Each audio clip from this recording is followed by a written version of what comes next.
ግን አደገኛ ነው። ጦርነት ቢያነሱ አሁን አብይ ጦርነት ቢያነሳ ከነሱ ጋር መቆም ነው። ምንም የለንም ምንም አማራጭ የለውም። አማራ ከአብይ ጎን ፋኖ ራሱ አብይና አስወግድልን የሚባል ነገር የለም፣ አይሰራም። ምናልባት የማሸነፍ እድል ካጋጠመኝ መስከረም ፓርላማ ደግሜ ያገኛቸዋለሁ። ካልተገናኘንም ሰላሙን ምርጫ ቦርድ በዚህ ውድድር አሸንፈዋል ብሎ የሚሰይማቸውን የሚገልጻቸውን ፓርቲዎችና ግለሰቦች ሙሉ በሙሉ በመቀበል እንደግመዋለን። ለሁላችሁም መልካም ምኞቴን እየተመኘው በዚህ ፓርላማ ብዙ ድምጾች ብዙ ሰዎች እንዲታዩ በግል ያለኝን ፍላጎት በዚህ አጋጣሚ የገለጽኩ ምናልባት የማሸነፍ እድል ካጋጠመኝ መስከረም ፓርላማ ደግሜ ያገኛቸዋለሁ። ካልተገናኘንም ሰላሙን ጅሎች አይደለንም። ሁለቶች ትግሬ መጡ ማለት በቃ አለቀልን። እንኳን መሳሪያ ልትታጠቅ ይቅርና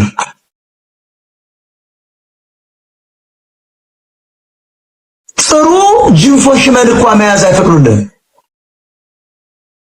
ሁለቱ እየመጡ ነው ስልህ እየመጡ ነው። አማራ ስማ ሁልጊዜ ብለህ ነበራት እየመጡ ነው። ጦርነት ቢያነሱ ጦርነት ቢነሳ ፋኖ መግጠም ያለበት ከኢትዮጵያ መንግስት ጋር ሳይሆን ከኢትዮጵያ መንግስት ጋር ቆሞ መዋጋት። ለምን ኦሮሞ ይሻለናል። ፖለቲካ ቁጭ ለግራችን ስተማር ኦሮሞ ነው የሚሻለው። ሁለቱ ትግሬ ከሚመጣ ኦሮሞ ሚሊዮን ዓመት ቢቀጥል ይሻላል። ኦሮሞ ምን አረገ? ምንም እንኳን አረገ ፈጥሮ ማኒፌስቶ ይዞ አማራን ላጥፋ ብሎ የተነሳ የኦሮሞ ድርጅት የለም። ኦነግ ራሱ ማኒፌስቶ የለም። አማራን አጠፋለሁ ብሎ አልጻፈም። አምጡና ሳዩና እኔ አንብቤዋለሁ። በፍጹም ኦሮሞ እንደ ትግሬዎች አማራን አጠፋለሁ ብሎ ማኒፌስቶ ኦሮሞዎች አልጻፉ። ይሄን ተማመና አማራዎች we don't have option የለም። ፖለቲካዊ ትግሬ ጋር ቆሜ ግን ኦሮሞ ነው ጋለው ብትላለቀን ስልጣን ከያዙ በኋላ ያጠፋዋል። ኦሮሞ ግን 11 ሚሊዮን ተጋብቷል። 16 ሚሊዮን አብረው ትኖራል። የትም አይጥልህም። እሱም ካድዋ ውጭ ያለው ትግሬ እንደኛ በኃይል የተያዘ ህዝብ ነው። እንደርታው ምኑ በኃይል ይዘውት እኮ መገንጠልም አይፈልግም። ከኢትዮጵያ መሸሽም አይፈልግም። አማራንም አይጠላም። ህወሓት ነው። በቅኝ ግዛት ጊዜም ያስመራ መሬት ነው። አድዋ በኃይል በጦርነት ገንጥለን ወደ አስመራ ብንጨምረው የትግሬና የአማራ ህዝብ አንዱ ነው ይኖራል። ከዚያ ውጭ ግን ያችን አድዋ የምትባል ቀበሌ ትራካር ሰጠን አንተርፍ አማራ ሲበተን ነው ብሎ ነበር። አይሰራም። ትበተናለህ። የመጨረሻ ጊዜ ነው። ማለፍ የለባቸው ወደ 4 ኪሎ ምንስ ሊያረጉ ይመጣሉ? እነሱ ሰሜኖች ናቸው ያሉት ጠረፍ ላይ ነው። ምን ያደርጋሉ ወደ 4 ኪሎ? ሁላችንም በወገኖቻችን ላይ የሚደረገው ጭፍጨፋ የሚያሳዝነን ቢሆንም ምናልባትም አንዳንድ የምክር ቤት አባላት የተቋጥሮ ቤተሰቦቻችንን ጭምር አተን ነው በመካከላቸው ቁጭ ያልነው። ቤተሰቦቻችንን አተን መካከላቸው ወንድሞቻችንን እህቶቻችንን አባት እናቶቻችንን አክስት አጎቶቻችንን አተን ከመካከላቸው እየተቀምጠን ለሀገር ክብር፣ ለወገን ክብር፣ ለህዝብ ክብር መንግስታዊ ባህሉ ወጉ እንዳይጓደል ብለን ስነ ስርዓትን ጠብቀን ቁጭ ያልን መሆኑንም ሐሳቢ እንድታደርጉ ፈልጋለሁ።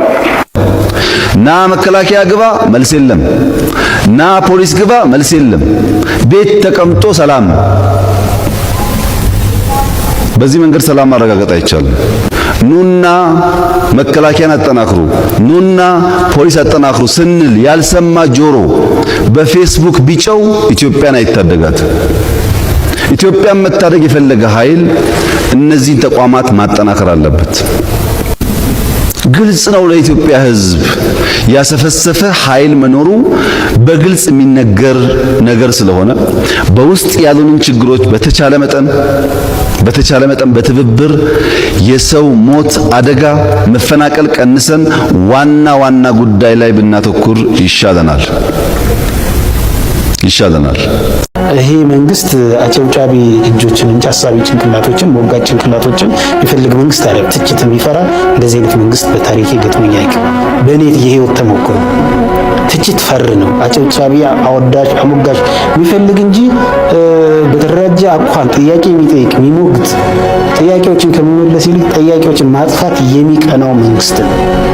ይሄ ሀቅ ነው። ከእንግዲህ በኋላ ኢትዮጵያ ውስጥ መሪ መሆን የሚገባው አሁን ያለው ትውልድ ነው እንጂ ትናንት የከሰረው ይጻፍ ከፈለገ ጨርሷል።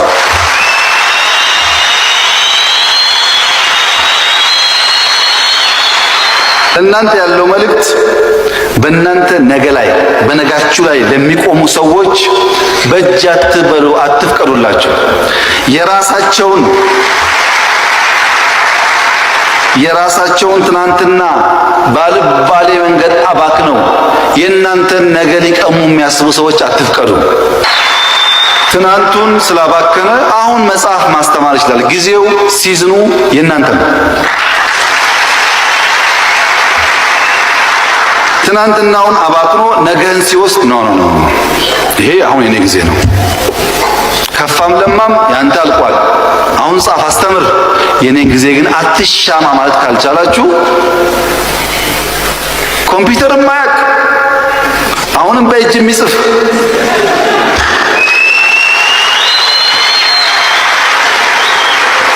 ዘመን ተቀይሯል፣ ጊዜ ተቀይሯል።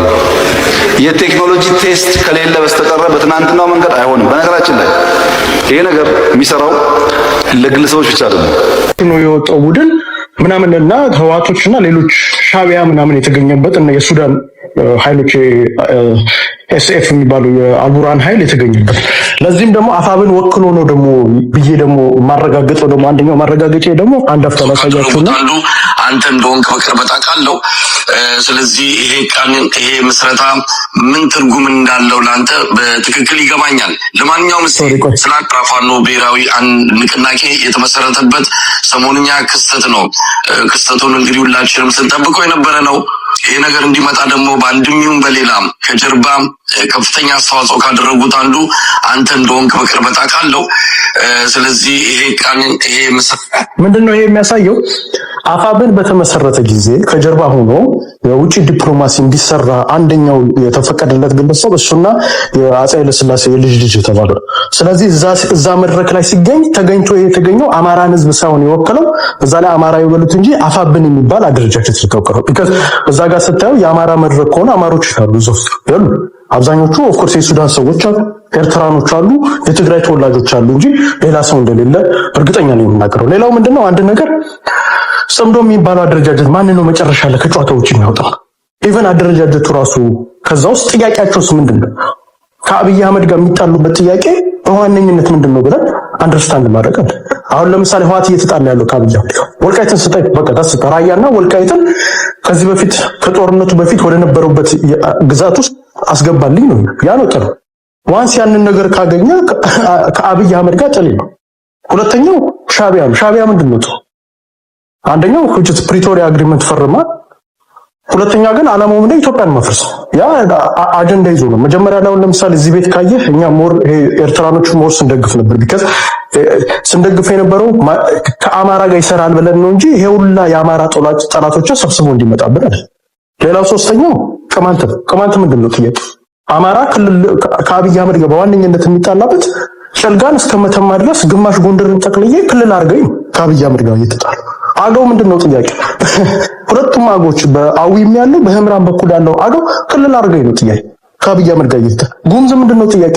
መተከልን ይዤ ሱዳን ውስጥ ልግባ ነው ጥያቄ። የአልቡርሃን ጥያቄ ምንድነው? አልፋሽካን መሬት መውሰድ ይፈልጋል። ግብጽ ምንድነው ጥያቄው? ከግድብ ጋር ነው ጥያቄ። ስለዚህ ኤቭሪቲንግ ግድቡ የት ነው ያለው? አማራ ክልል ጋር እኮ የሚገናኝ። አሁን ለምሳሌ ባለፈው ሱዳን ኤስኤፍ መግለጫ ሲያወጣ ከባህር ዳር ነው የተመታው የተባለው። ስለዚህ በተዘዋዋሪ ባህር ዳር የመምታት ሁሉ ዓላማ ይዞ ነው ማለት። ስለዚህ ኤንድ ኦፍ ዘ ዴይ እነዚህ ኃይሎች አንድ የሚያደርጋቸው ነገር ምንድነው? ጥያቄያቸው ከአብይ አህመድ ጋር በዋነኝነት የሚጣሉበት ጥያቄ ከአማራ ጥያቄዎች ጋር የሚገናኝ መጨረሻው ሲያጠፋ አማራን የሚያጠፋ ጥያቄዎች ናቸው። ስለዚህ ጽምዶስን ለእኔ ቤኔፊቱ ምንድነው? እነዚህ መሀል ላይ አሁን ቅድም አንድ ምስኪን እህታችን በፖለቲካል አታክ ትችላለች አንደርስታንድ መታ ችግር የለም ከማንም ጋር አብይ ይሄ እኮ ብሽሽቅ እኮ አይደለም። ምንድነው ጥያቄያቸው? እየጠየቁ ያሉት ምንድነው ጥያቄ? እውነት እናውራ ከተባለ እየጠየቁ ያሉት ከአብይ አህመድ ጋር በራሳቸው ኢንተረስት አይደለም። ቅማንትና ትግራይ አንድ የሚያደርጋቸው በአማራ ግዛቶች ላይ አንድ ነው የሚያደርጋቸው። ጉምዝ ታጣቂና የትግራይ ታጣቂ አንድ የሚያደርጋቸው በአማራ ወሰንና ማንነት ጥያቄዎች ላይ አንደኛ ኢቭን አማራ ራሱ የወጣበት ጥያቄ ምንድነው ካልከኝ የወሰንና ማንነት ጥያቄ፣ ሁለተኛ ደግሞ የፍትህ ጥያቄ። ከነዚህ ሁለቱ እነዚህ ኃይሎች ቅድም የጠቀስ ከማን ተበተን የዛሬ አሳምነው ጽጌ በነበረበት ሰዓት ላይ እኮ ማህበረሰባችን የጨፈጨፈ የጉምዝ ታጣቂ አሁን የዛሬ ሁለት ቀን በፊት እኮ 30 ሰው እኮ አውጥቶ አማሮችን የረሸነ እኮ ከዚህ በፊትም አገው ታጣቂ ቡድን አሁን አበርገሌ ውስጥ እኮ ገብቶ የዛሬ ሁለት ሳምንት በፊት ገብቶ እኮ የጨፈጨፈ ቲፒኤልኤፍ ምንድነው ከቲፒኤልኤፍ ጋር ጥያቄ አሁንም ድረስ ማህበረሰባችንን ራያ ላይ እየጨፈጨፈን ያለው ከዚህ በኋላ የሚጨፈጨፈን ቡድን። ስለዚህ እነዚህ ኃይሎች ጋር ጥያቄዎች አሉ። እንኳን አይደለም አብረናቸው ልንሰራ አይደለም ከጥያቄዎቻችን መካከል የወጣንበት ባይዘው አንዳንድ ሰዎች መጥተው እኛ ስፔሻሊ እንደ አማራ ማህበረሰብ ይህንን ትግል ስንደግፍ በዓላማና በአቅማችን ልክ ነው እንጂ የምደግፈው ዝም ብለን አይደል። ዓላማችን የፍትህ ጥያቄ ከሆነ ፍትህ አብይ አህመድ ብቻ ቆረ። አሁን ግን እነዚህን ገዳዮች ናቸው። ስለዚህ ገዳዮችን ሰብስበህ አምጥተህ አንድ ላይ አጃም ለምታመጣልኝ ከሆነ ለኔ ከዚህ በላይ ጠላት ማንም የለም። ሌላው መታወቅ ያለበት ጽምዶ መዳረሻው የት ነው? ጦርነት። አሁን ይመጣና አንድ የትግራይ አክቲቪስት መጥቶ እኔን ሆዴን ሲያባባ አብይ አህመድ እኮ በድሮን እየጨፈጨፈ ነው። ኦኬ ጨፈጨፈ። አንተን ግን ይዤ ስመጣ ግን ጦርነቱ የት ነው የሚሆነው? አሁን ለምሳሌ እነሱ 4 ኪሎ ሜትር ነው አለማቸው። የት ነው? አማራ ክልል መንገድ ይዘው ነው። አማራ ክልል ውስጥ አሁን ለምሳሌ ሞስሊ ወሎ ወሎ ጋር ገባ ጎንደር ጋር መግባት አይችሉም። ቢካዝ እዛ ጋር የተከዘ ይዘባለ በዛ በኩልም ደግሞ ደና ሚሊሾች አሉ። በወሎ በኩል ግን ከዚህ በፊት ልክ እንደገቡት ገቡ ነው። አሁን አብይ አህመድ ድሮን የዛሬ 3 ወር በፊት ነው ድሮን። አሁን ግን ወሎ ላይ በቀን ነው ድሮን። ቢካዝ እነሱ የት ነው ማህፀናት ውስጥ ይገባሉ፣ ቤተክርስቲያን ውስጥ ይገባሉ። ይሄ ሽምቅ ታጣቂ ቡድን የሚገባበት ቦታ ትላልቅ ቢልዲንጎች ስር ቤተክርስቲያኖች ስር ነው የሚገባው። ስለዚህ አብይ አህመድ የዛን ጊዜ ምንድነው የሚያደርገው? እነሱን ፍለጋ በድሮን ይደበደባል። በድሮን ሲደበደብ ንጹሃን ኢንፍራስትራክቸር ነው የሚወድሙ። ስለዚህ በኤንድ ኦፍ ዘ ዴይ እንደውም አሁን አብይ አህመድ ድሮን ከሚጥለው በላይ አሁን የባሰ እነሱን ለማግኘት ሲል የሚጥለው ድሮን ይበዛል። አንድ በት ሁለተኛ ሁለቱም ቡድኖች ያኛው መድፍ ይዞ ነው የሚመጣው ከባባድ መሳሪያ። አሁን ሳማው ማክሲመም ዙ 23 ቢወረወርብን ነው። የዛን ጊዜ ግን መድፎች ናቸው የሚመጡት። ስለዚህ መድፎ የት ነው የሚወረወረው? ወሎ የሚባለው አማራ ግዛት ውስጥ ነው።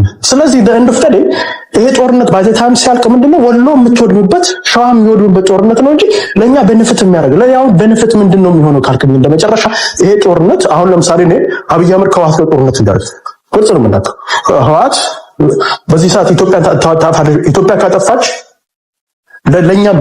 ለኛ ቤኔፊት ስለ ቢካዝ ከክልሉ ውጪ ብዙ ማህበረሰብ አለ። ሳማው ትግራይ የሆነ ፓርት በሁመራ በኩል ቢያገኝ ኢትዮጵያ ቀጥታ ወዲያው 1 ደቂቃ ብቻ ቀጥታ። ስለዚህ ያንን እኛ ካልኩሌት ስላደረገው የኛ ጽምዶ መጨረሻ ላይ እኛ የኛን ማህበረሰብ የሚጨፍጭፍበት ፖለቲካ ብለን ነው እንጂ ለኛ መዳኛ ነው ብለን አላስብም። ቴንኪው